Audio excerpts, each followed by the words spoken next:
गुजरने दिए हैं। उन्होंने कहा जी कि इंडिया जो है वो ले सकता है, ये पाकिस्तान के पास क्यों तेल नहीं आएगा। पाकिस्तान जिसके बारे में अब ये खबर आ गई है कि वो इस जंग के अंदर शामिल होना चाहता है, पाकिस्तान मीन ईरान पर हमला कर देगा। अब पाकिस्तान के अंदर ये आ गया जी कि भारत तो ईरान का दोस्त है। इंडिया रशिया से भी तेल लेता है और ईरान से भी लेता है। ठीक, ईरान के ऊपर अमेरिका ने एम्बार्गो लगाया हुआ है, मगर उसके बावजूद इंडिया ईरान से तेल लेता है। दो तरफ दो मुल्कों से हमारी जंग भी है, एक हिंदुस्तान की तरफ से मशरकी सरहद पे और एक अफगानिस्तान की मगरबी सरहद पे। तो इस वजह से पाकिस्तान का जो सूरत-ए-हाल है वो बड़ा एक नाजुक सूरत-ए-हाल है।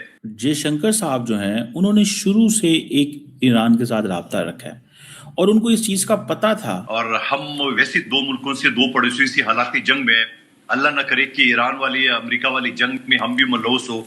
तो क्या ये फैसिलिटी पाकिस्तान को भी है या नहीं है? लोग इनकी बोटियां नोच लेंगे, अवाम जो है। अब मुझे बताओ ना, मुझे रोटी नहीं मिल रही, मेरे बच्चे को रोटी नहीं है, मेरा पेट्रोल नहीं है, मेरी बिजली नहीं है, तो क्या होगा?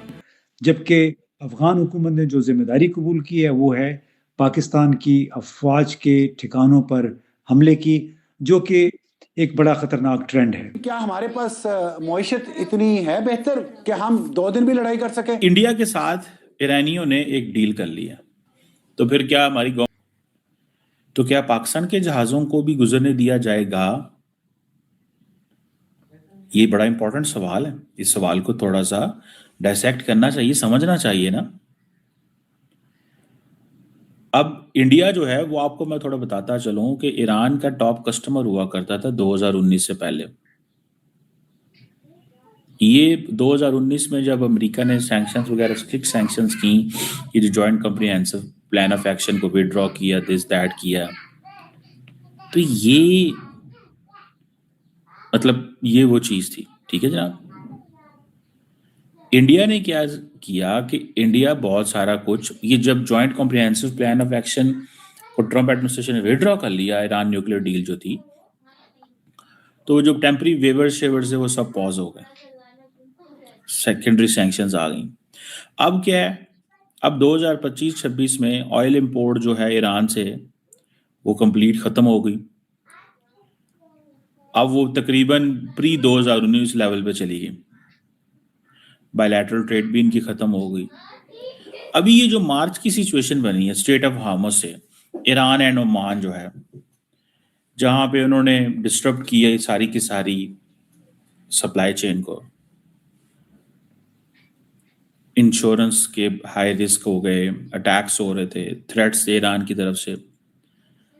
अब ये जो कहा जा रहा है, जो चोक पॉइंट है, दैट हैंडल्स बेसिकली 50% इंडिया का crude oil import, Iraq, Saudi Arabia, UAE, Kuwait etcetera, मतलब ये सारे जितने मुल्क हैं वहां से।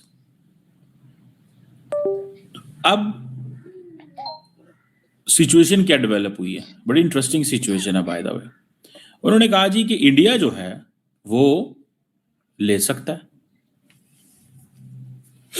इंडिया जो है वो ले सकता है तेल, वहां उसको तेल चला जाएगा। समझ रहे हैं बात को? तेल किसके पास नहीं जाएगा?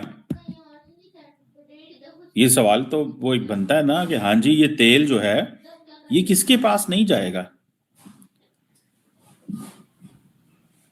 ये पाकिस्तान के पास क्यों तेल नहीं आएगा? जयशंकर साहब जो हैं उन्होंने शुरू से एक ईरान के साथ राब्ता रखा है और उनको इस चीज का पता था कि ये, अच्छा पहले इन्होंने, जयशंकर साहब ने ईरान के साथ राब्ता रखा फॉर वन थिंग, और वो क्या थी कि ये जो नॉन स्टेट एक्टर्स हैं गल्फ ऑफ ईडन में, ये खास तौर पे उनको ये था कि जो हूथीज हैं, ठीक है जनाब, ये जो हूथीज वगैरह हैं, ये ना कुछ इंडिया की ऑयल डिस्ट्रप्शन कर दे, तो इंडिया हमेशा उनके पास जाता रहा है, ईरानियंस के पास। लेकिन इंडिया का असल पार्टनर, तो स्ट्रेटेजिक पार्टनर तो वो है, इजराइल है। लेकिन अब जारी बात है, ईरान को भी तो तेल बेचना है ना, उसको भी तो अपने ताल्लुकात रखने हैं ना, उसने भी तो कारोबार करना है।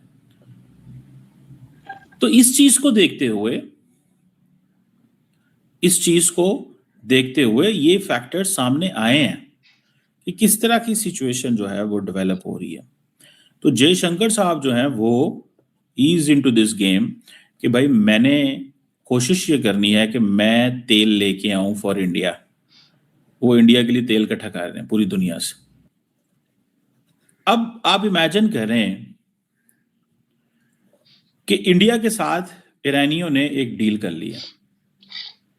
उस डील की बहुत सारी वो सारी चीजें तो नहीं सामने आ रही, ठीक है जी, लेकिन एक अरेंजमेंट एस्टैब्लिश हुआ है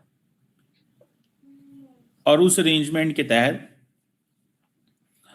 इंडिया जो है वो वहां से स्ट्रेट ऑफ हार्मोस से तेल लेता रहेगा जैसे चाइना लेता रहा है। अच्छा, पाकिस्तान को थोड़ा सा ये बुरा भी लगता है, लेकिन हमें इस चीज को भी थोड़ा समझना होगा कि ऐसे थोड़ा होगा भैया, ऐसे ये थोड़ा होगा। ये ऐसे चीज थोड़ी होगी कि इसमें आप दे विल एक्सेप्ट कि जो जो जो इंडियंस हैं वो तो इस चीज को समझते हैं कि हमें हर कीमत के अंदर इस स्ट्रेट ऑफ हार्मोस से ऑयल चाहिए। जबकि अफगान हुकूमत ने जो जिम्मेदारी कबूल की है वो है पाकिस्तान की अफवाज के ठिकानों पर हमले की, जो कि एक बड़ा खतरनाक ट्रेंड है। अच्छा, अब पाकिस्तान तो हमेशा जो अफगानिस्तान की एडवोकेसी करता रहा है, अफगान तालिबान की एडवोकेसी करता रहा है, सपोर्ट करता रहा है। और ये जब रजीम आई थी अफगान तालिबान की, और उस कहीं ना कहीं डिक्लेयर तो नहीं था लेकिन अनडिक्लेयर किस्म की सपोर्ट हासिल थी। अब हालात ऐसे खराब क्यों हो गए हैं कि अफगानिस्तान भी पाकिस्तान पर हमले करेगा और इवन के इस्लामाबाद को टारगेट करेगा? इंटरनेशनल एम्बैरेसमेंट ही एम्बैरेसमेंट है। ईरान ने स्ट्रेट ऑफ हार्मस से 2 भारतीय ऑयल